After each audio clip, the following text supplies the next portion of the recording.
കൈ നിലത്ത് ഉറപ്പിച്ചു കഴിഞ്ഞാൽ പിന്നെ കൈയിന് എന്തൊക്കെ മാറ്റങ്ങളാണ് സംഭവിക്കുന്നത് എന്നുള്ളതൊന്ന് കറക്റ്റ് ആയിട്ടൊന്ന് ഒബ്സർവ് ചെയ്യണം.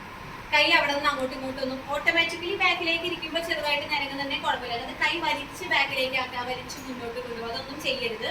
അപ്പൊ കാല് ചേർത്ത് വെച്ച് മാറ്റിന്റെ പകുതിയിൽ നിന്ന് മുന്നോട്ട് കയറി നിൽക്കുന്നു. എപ്പോഴും അകത്തേക്ക് എടുക്കാം. ശ്വാസം എടുത്ത് വിട്ട് നമസ്തേ, പ്രണാമാസനം. ശ്വാസം എടുത്ത് കൈകൾ ഉയർത്തി ഹസ്തമുത്താനാസനം. ശ്വാസം വിട്ട് മുന്നോട്ട് കുനിഞ്ഞ് തറയിൽ തൊട്ട് കാൽമുട്ടിലേക്ക് നോക്കുക. തല ഇങ്ങനെയാണ്, തല ഇങ്ങനെ പിടിക്കുന്നത് റോങ് ആണ്. തല ഇങ്ങനെ കുനിച്ചു വിടും.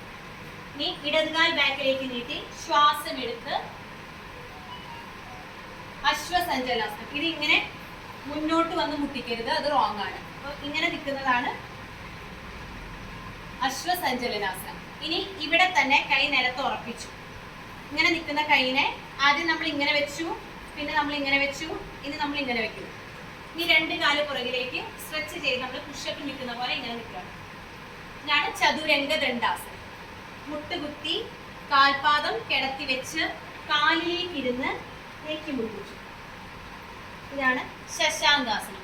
ഇനി കൈ ഇവിടെ നിന്ന് മാറുന്നില്ല, കൈ അവിടെ തന്നെ നിലത്ത് ഉറപ്പിച്ച് ശ്വാസം എടുത്ത് വിട്ട് ഇങ്ങനെ ബാക്ക് മാത്രം ഉയർത്താം. അഷ്ടാംഗ നമസ്കാരം. ബാക്ക് ബെൻഡ് ചെയ്ത് മുകളിലേക്ക് ഭുജംഗാസനം. കാൽ വിരൽ ഊന്നി പിടിച്ചു, കൈ അവിടെ തന്നെയാണ്, മാറുന്നില്ല.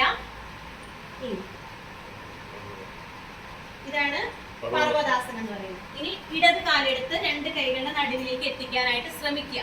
അപ്പൊ കുറച്ച് ആൾക്കാർക്കൊക്കെ ബുദ്ധിമുട്ടായിരിക്കും, പറ്റുന്നവർ ഇങ്ങനെ എത്തിക്കാനായിട്ട് ശ്രമിക്കാം. വീണ്ടും മറ്റേ കാലുകളും മുന്നോട്ട് വെച്ചു. ശ്വാസം എടുത്ത് ശ്വാസം വിട്ടു. മനസ്സിലായി? അപ്പൊ നമ്മള് കൈ അങ്ങോട്ട്